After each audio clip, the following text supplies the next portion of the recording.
السلام علیکم ورحمۃ اللہ وبرکاتہ۔ اللہ اکبر اللہ اکبر، لا الہ الا اللہ، واللہ اکبر وللہ الحمد۔ اللہ اکبر لا الہ الا اللہ، واللہ اکبر وللہ الحمد۔ اللہ اکبر لا الہ الا اللہ، واللہ اکبر وللہ الحمد۔ ناظرین و سامعین، آپ دیکھ رہے ہیں، سن رہے ہیں ڈاکٹر محمد طلحہ کا آفیشیل یوٹیوب چینل۔ میری طرف سے تمام سننے والوں کو بہت بہت عید الاضحیٰ مبارک۔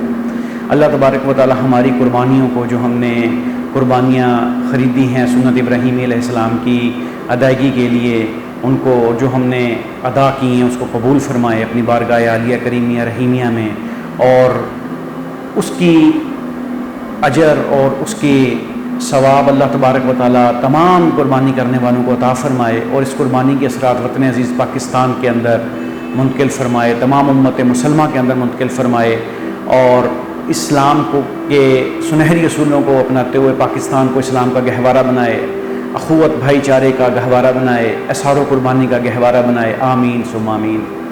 ناظرین و سامعین، عید الاضحیٰ جس کو ہم بڑی عید بولتے ہیں، 10 ذی الحج کو ہر سال منائی جاتی ہے، یہ ایک بہت عظیم قربانی کی یاد دلاتی ہے جو سیدنا ابراہیم علیہ السلام نے، خلیل اللہ نے اللہ تبارک و تعالیٰ کو راضی کرنے کے لیے ادا فرمائی، اور اللہ تبارک و تعالیٰ نے اس کے اوپر قبولیت کا سرٹیفکیٹ عطا فرما دیا کہ بے شک ابراہیم علیہ السلام نے، بے شک تم نے اپنا خواب سچ کر دکھایا، لکم ویشی معاف فرمائے۔ اس آیت کریمہ کا مفہوم یہ ہے۔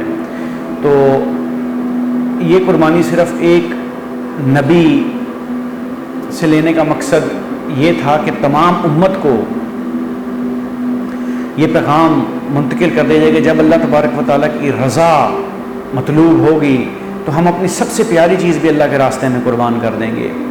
اس کے بعد شہدائے کربلا نے اس کا عملی نمونہ بھی پیش کیا کہ انہوں نے اپنے بچے تک ذبح کروا دیے۔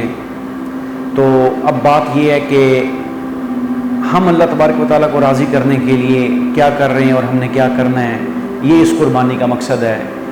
اس قربانی کا مقصد یہ ہے کہ ان غریبوں کو، ان غرباء کو، ان مساکین کو بھی اس قربانی میں حصہ دار بنایا جائے، جو بیچارے کسی وجہ سے پورا سال 365 دنوں میں کبھی گوشت یا اس طرح کی غذا نہیں کھا سکتے، افورڈ نہیں کر سکتے۔ اللہ تبارک و تعالی ہم سب کو قرآن شریف کو سمجھنے کی، اس پہ عمل کرنے کی اور اس کو اپنی زندگی میں لانے کی توفیق عطا فرمائے، آمین۔ تو ایز اے میڈیکل ڈاکٹر میں آپ کے ساتھ مخاطب ہوں۔ ہمارا ایک پروفیشنل رائٹ بنتا ہے، ہمارا بلکہ ایک پروفیشنل ڈیوٹی بنتی ہے کہ ہم آپ تک یہ بات پہنچائیں کہ قربانی کے اندر صحت کے اصول کیا ہیں۔ سب سے بڑی بات تو یہ ہے کہ یہ بے شک سنت ابراہیمی کی ادائیگی ہے، نبی علیہ الصلوۃ والسلام کی سنت کی ادائیگی ہے، اور ہر صاحب نصاب اور صاحب استطاعت پر اللہ تبارک و تعالیٰ نے یہ واجب فرمائی ہے۔ تو ہمارا مقصد یہ ہے کہ ہم اس قربانی کو منائیں، اور اس کو اس طریقے سے منائیں کہ اللہ تبارک و تعالیٰ بھی ہم سے راضی ہو جائے اور ہم اس قربانی کو ادا بھی کر دیں۔ تو کئی لوگ ایسے ہوتے ہیں جو کہتے ہیں کہ قربانی کا گوشت کھائیں، جتنا مرضی کھائیں، یہ کچھ نہیں کہتا۔ اس طرح کی عجیب و غریب قسم کی روایات ہمارے اندر ملتی ہیں۔ بالکل بجا بات ہے، ٹھیک ہے، قربانی کا گوشت کھانا چاہیے، سب کو کھانا چاہیے جو دے رہے ہیں۔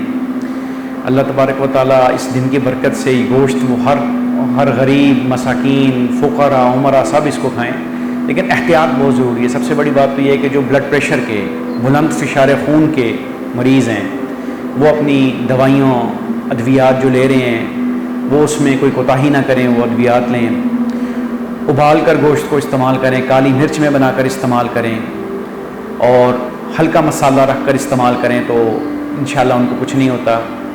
جو دل کے مریض ہیں وہ اپنے دل کی جو ادویات لے رہے ہیں وہ لیں، اور اس کے بعد وہ سبز چائے کا، سبز کعوہ کا استعمال کریں گوشت کھانے کے بعد، اور حساب کتاب سے گوشت کھائیں، جیسے مطلب عام دنوں میں کھایا جاتا ہے۔ اور جو معدے کے امراض ہیں وہ باربیکیو سے اجتناب کریں۔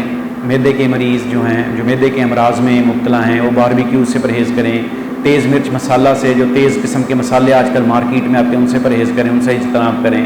تو انشاءاللہ عید بھی اچھے طریقے سے منائی جائے گی اور نقصان بھی کوئی نہیں ہوگا۔